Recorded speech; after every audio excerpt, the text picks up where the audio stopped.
Welcome to the investigative news program 4040.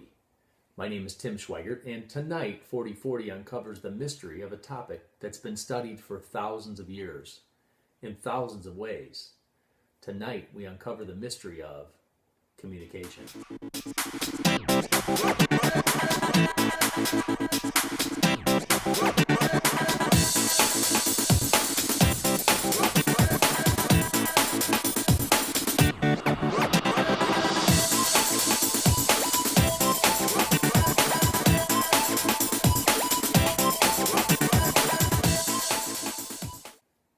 Communication, more specifically, communication when something is going to change, is a complicated topic.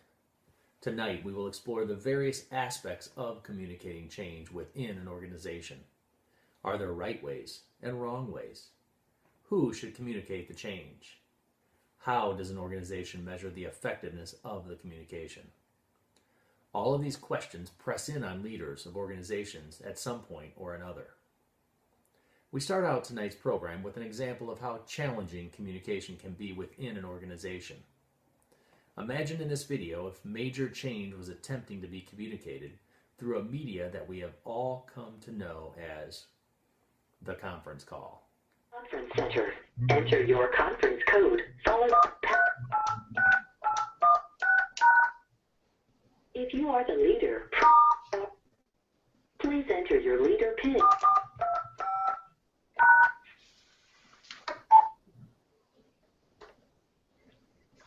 Hello, everyone. I'm going to start out today by taking attendance to make sure we have everyone. So just going to go down the list here.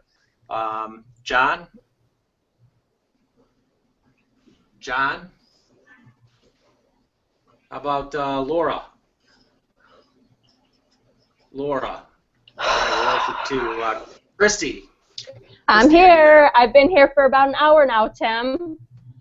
An hour? What's going on with that? You know you're on East Coast time. I don't know. It's 3 p.m. Central. Oh, oops, sorry.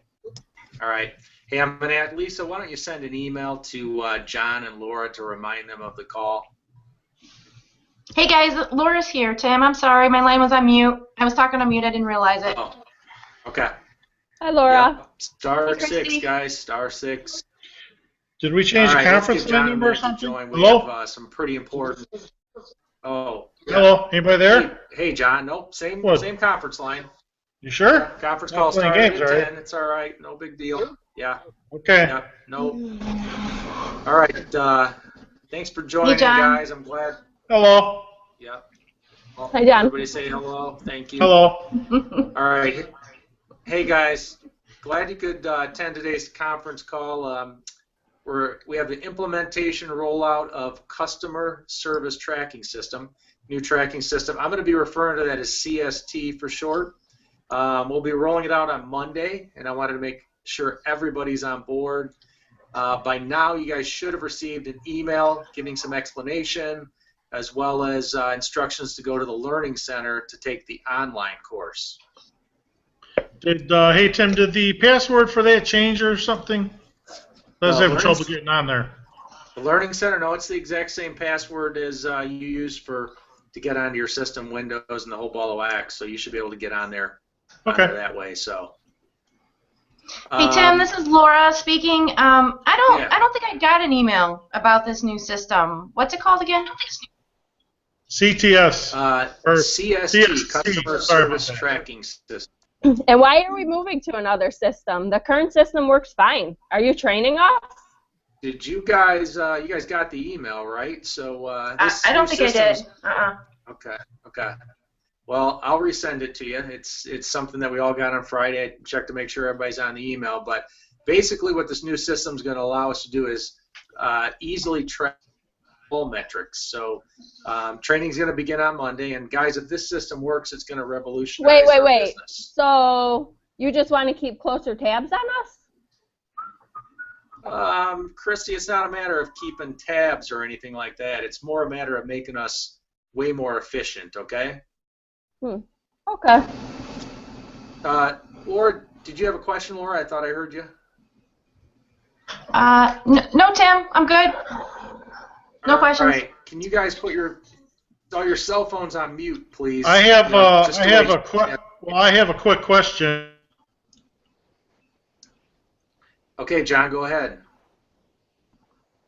Oh boy, where do you go?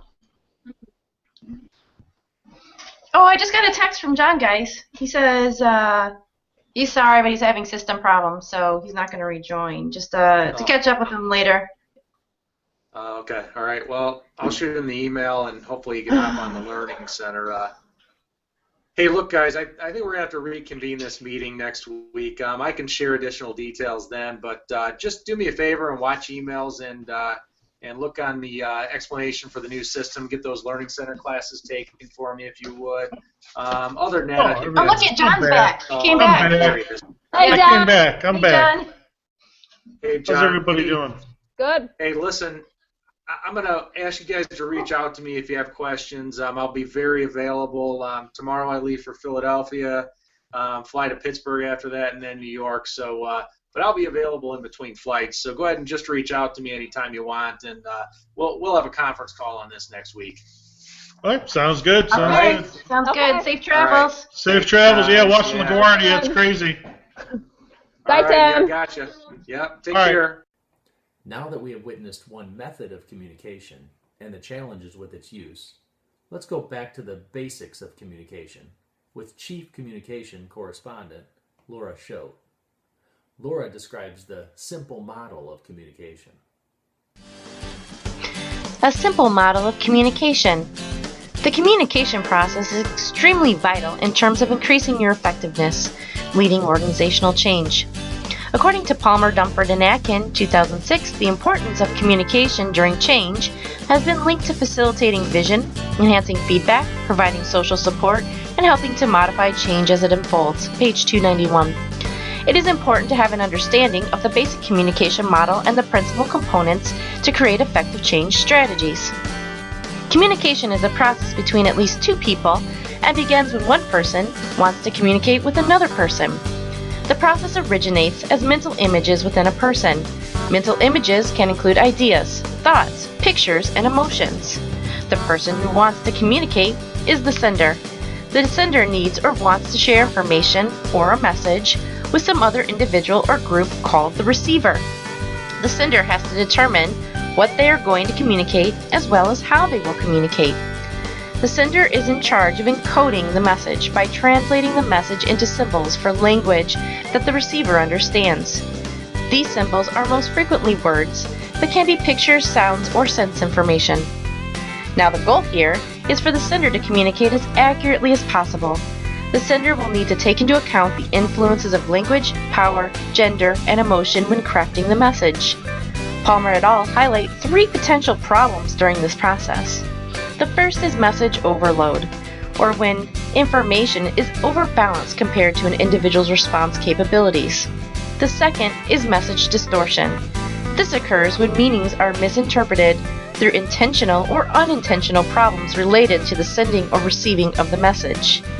And third is message ambiguity, which occurs when an organization has a vision, but it's not prescriptively clear on how to achieve it. A way to avoid these problems in communicating change is for the sender to ensure messages are clear, with information easily interpreted or understood by the receiver, as well as consistently modeling the desired change behaviors.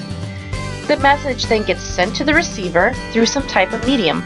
The medium could include everything from face-to-face conversations to other types of written and electronic formats like email and phone calls. The receiver is then charged with decoding the message or trying to make sense of the sender's message. A problem that can occur during this process is that the receiver may hear something different than what the sender intended because there may be noise involved in the communication process. Noise can be anything from physical noise in the surroundings to a person's mental state, such as when a person is preoccupied. The last part of the communication process is feedback. After decoding the message, the receiver may provide feedback. This can be in the form of both verbal and nonverbal communication like body language and eye contact. Again, similar factors like the use of language, gender, and emotion may contribute to the feedback response and potentially contribute to why communication processes break down during organizational change. Feedback is very important for the sender during the change process to make sure the receiver actually understood the message. Building in feedback loops can ensure that the receiver properly interpreted the message and a common understanding has been reached. It can also provide awareness to the sender that additional communication is needed to clarify or modify the message to reach a common understanding. So just to recap the simple communication model, there's a sender and a receiver.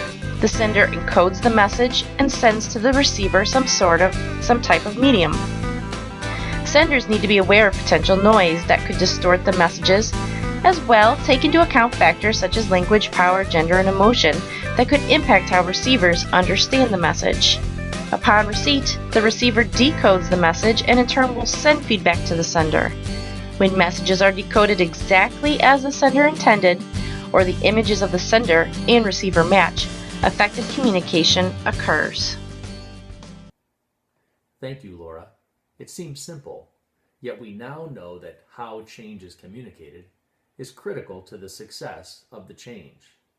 Let's bring in our strategy expert, Christy Lamacki, to answer some questions on the importance of communication and strategies for communicating. She is coming to us live from Bloomington, Illinois, along with one of the top area cheerleaders who is preparing to compete in the IHSA cheerleading state finals. Hi, Christy. Can you tell us a little bit about why you were at the state finals?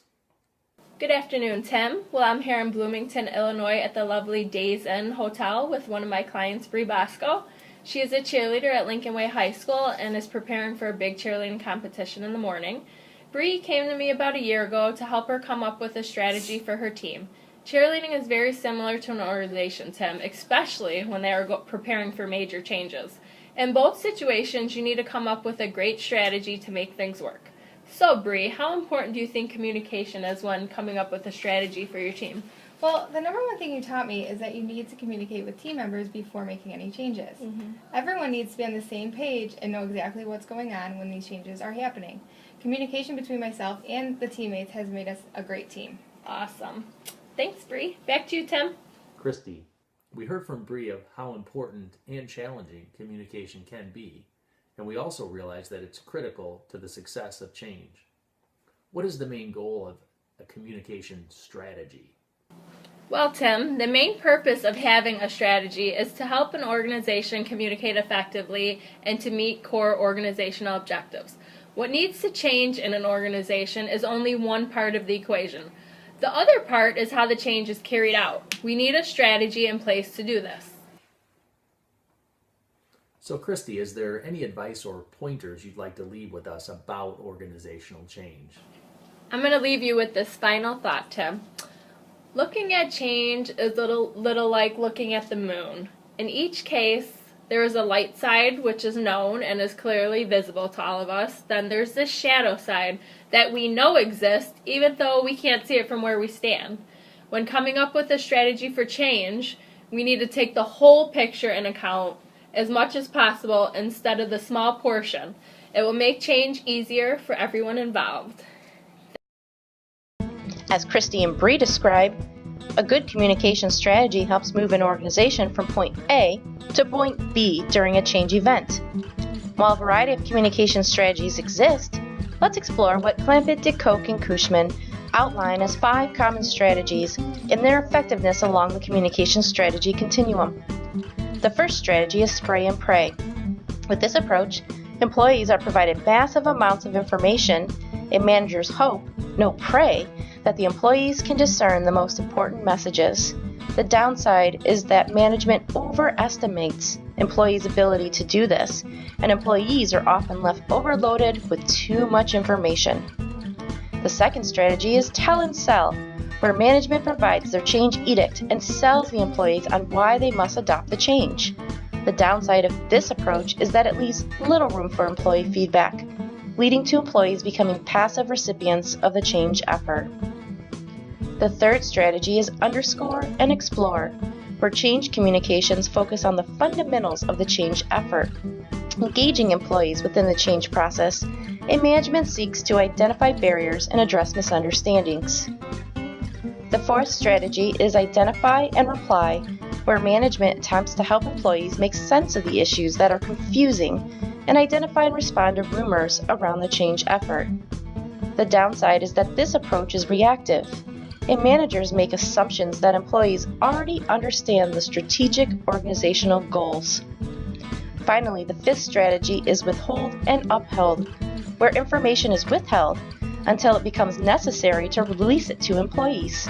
The downside of this strategy is that it creates an environment of mistrust. If you look at these 5 strategies along the communication continuum, Clampett et al. Suggests that the strategy underscore and explore maximizes organizational potential by creatively synthesizing executives' initiatives and employee concerns. On occasion, an organization may have to deploy more than one strategy to meet the needs of the organizational change effort.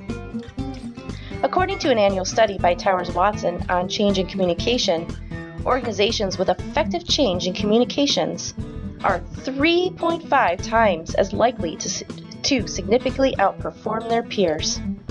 Now that is something we can all cheer about. So developing a strategy seems like an important step in communicating change. But how does an organization determine the appropriate use of media? And then understand the strengths and weaknesses of each media? Our own 40/40, Jonathan Lachtara, explores these answers. Thanks, Tim. This is John Lachtara reporting live from sunny Phoenix, Arizona, site of the Super Bowl. Tim, you're right. Communication media is vital to communicating change. When we're communicating change, we want it to be as effective as possible. So we want to use the best media source to get the best results or the best bang for our buck. This is where media richness comes in. So what is media richness anyway? Well, in their book, Managing Organizational Change, Palmer, Dunford, and Aiken refer to it as the extent to which a type of communication includes interpersonal contact. So, in terms of media richness, the higher the richness, the more face-to-face contact is possible, whereas at the lower richness level, it becomes more impersonal. Lengel and Daft created the following media richness hierarchy chart. In the chart, you can see the physical presence at the highest level, and as you go lower on the scale, the less formal the media becomes. Generally, more difficult and non-routine problems are best dealt with face-to-face, while those routine issues can be less formal, such as email and memos. And lastly, media that's at the very bottom of the scale, that's largely suited for just sharing information. So we have all these different types of media, but how does a leader choose his media? Well, it depends on their style of leadership, and there are 4 types of leadership styles in communicating change. The first one is commanding. This is a results-oriented and performance-driven leader that directs people towards certain tasks. Logical is the next one. A logical leader uses reasoning analysis to come up with alternatives to decide on a strategy and then explains why the changes are needed. Third is inspirational. That's a leader that has a vision and he funnels everyone towards that goal. Fourth is a supportive. That's a leader who wants consensus and wants an open work environment. Well, we have these leadership styles and the media types. Do you know who's in your audience? This can reflect the type of leadership, and it can reflect the type of media chosen to communicate the change in your organization. Now, there are 4 types of change audiences, according to Cork on page 310 of Managing Organizational Change. The first one is waking up. These are those that are impacted by change, but they don't really notice it. Kind of like the Seahawks, the last minute of the Super Bowl. The second one is engaging. These are those that are impacted by the changes, and they're starting or they're actually paying attention to them. Kind of like the Patriots in the last quarter of the Super Bowl. The third one is educating. These are people or those individuals that are somewhat impacted by the change, but they just want the basic information, the facts. And the last is reassuring. These are those who are somewhat impacted by the change, but they're only concerned how it will affect them. Kind of like those who bet on the Seahawks in the Super Bowl. But in any case, when communicating change, make sure you know the audience you're targeting, the type of leadership style you want to direct it, and the most effective media you want to use to communicate it. This is John Lachtara for 4040 News. Back to you, Tim. Thanks, John. So we hope you found some golden nuggets in this report about communicating change. The importance of understanding the communication model, forming a strategy, and choosing the best media cannot be overstated. 2 weeks ago on this very channel, Team Changetown investigated resistance to change. In that report, their team stated that the key to overcoming resistance is communication, and that communication needs to happen before the change happens. Without this, it is impossible to get buy-in from stakeholders. Last week, in a follow-up report, Brian, Rachel, and Simba revealed that the top 10 mistakes of organizational change include, near the top, the lack of or unclear communication of the goal. The bottom line is an organization can identify an irrefutable reason to change, even create a win-win goal line that benefits the stakeholders. But without a solid strategy and execution to communicate that change, the change is destined to fail. For Laura Choate, Christy Lamacki, Jonathan Lachtara, and the whole team at 4040, this is Tim Schweigert saying goodbye and good night.